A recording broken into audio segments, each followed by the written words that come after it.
Hi everybody, Professor Gassimi here. This week we're going to be speaking about constituency parsing. Now up until this point in the semester, we've been dealing with natural language mostly as a statistical phenomena. That is, we sort of imagine words to be these one-hot vectors. We take those one-hot vectors, we do interesting transformations to them so that, for instance, we embed context or other kinds of information, and then we use that to either predict other sequences or predict classes of particular outcomes we care about, and so on and so forth.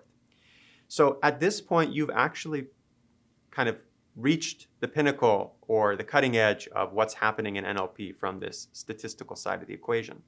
But one area that we've not had an opportunity to explore yet, which will be the topic of the lecture this week, is in thinking about language not just as a purely statistical phenomena, but as a set of tokens or objects that describe phenomena that we as human beings understand. So, for instance, nouns, verbs, noun phrases, which are nouns embedded within related tokens, or verb phrases, and trying to understand how those objects interact together in a grammatical sense to create sentences.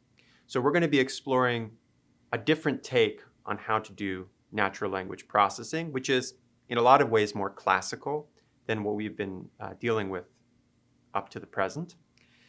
My hope is that by going through this, you'll have an appreciation now for the contemporary techniques like transformers, as well as some of these classical techniques, so that you can take the two together and hopefully the whole will be greater than the sum of its parts.